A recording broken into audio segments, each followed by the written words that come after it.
जैसे कि आप मेयर बने, उससे पहले आपको जनता का बहुत प्यार मिला। जनता ने एक सभी पार्टियों से अलग आपको चुना था, इसकी क्या वजह रही थी? देखिए, मेरी जनसेवा को लेकर के मैंने शुरू से पिछले 25 वर्षों से जिस प्रकार जनसेवा के काम किए और ये काम मैं लगातार जीवन भर करता रहूँगा, ऐसी मेरी इच्छा है। और जिस पर मैंडेट मुझे दिया था, मुझे खुशी है इस बात की कि मैंने अपने असूलों से, अपने सिद्धांतों से समझौता नहीं किया और ईमानदारी से अपना कार्यकाल पूरा किया है। जितना भी मुझे समय ईश्वर ने दिया, मैंने उसको पूरा किया। लेकिन भ्रष्ट अधिकारियों पर और भ्रष्ट जनप्रतिनिधियों पर ज़रूर कार्रवाई होनी चाहिए। मैंने इसके लिए SIT की मांग भी की है और हमारी नगर निगम की जो 2020, 21, 22 की ऑडिट रिपोर्ट है, उसमें उस व्यापक भ्रष्टाचार की पुष्टि हुई है।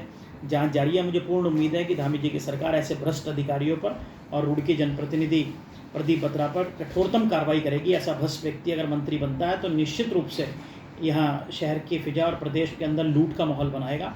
ऐसे व्यक्ति को सत्ता से दूर ही रहना उचित है। कहीं ना कहीं देश की रुड़की शहर की जनता इस बात से दुखी है कि उन्होंने जो हमारा जनप्रतिनिधि अपनी मर्जी से चुन के भेजा था, सभी पार्टियों से अलग, उनके इस्तीफा देने के बाद में एक तरह से दुखी है। तो उन जनता के बारे में आप क्या कहना चाहेंगे? देखिए, मैं तो विशेष रूप से इसलिए नगर निगम से भी दूरी बनाई कि बहुत सारे पार्षद लोग, विधायक ये बार बार उड़ाते थे कि मेयर के कारण से शहर का विकास अवरुद्ध हो रहा है। तो अब लंबा समय नहीं है, 1 साल का समय है। मैं देखना चाहता हूं कि इन लोगों द्वारा, अब क्योंकि सत्ता में भी हैं विधायक और सत्ता भी इन्हीं की है और पार्षदों की भी सत्ता है, तो अब सत्ता में रह करके शहर का कितना विकास करेंगे। और अगर विकास करेंगे तो मुझे बहुत खुशी होगी, क्योंकि शहर की जनता के लिए मुझे चुन के भेजा गया था, शहर के विकास के लिए। उसी जनता ने, अगर उस जनता का विकास मेरे अटेंडेंस हो रहा है तो मेरे से ज़्यादा खुशी किसी को नहीं होगी। और अगर वो नहीं करा पाते तो जनता को सच का पता नहीं। जैसा देखा गया कि पार्षद हर बोर्ड मीटिंग में हंगामा करते थे, इसकी क्या वजह थी?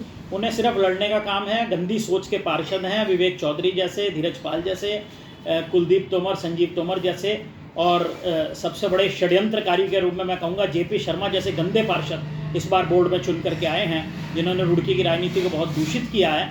ऐसे पार्षदों को जनता ज़रूर सबक सिखाएगी। और अगर रुड़की का विकास ये पार्षद करा पाते हैं बिना मेरे, तो मुझे बहुत खुशी होगी। अन्यथा रुड़की की जनता से मैं अपील करूंगा कि अब इन लोगों को विशेष रूप से आप कहें कि आपके सामने तो प्रॉब्लम एक ही व्यक्ति करता था मेयर, आज वो मेयर नहीं है, अब रुड़की का विकास करें। धन्यवाद।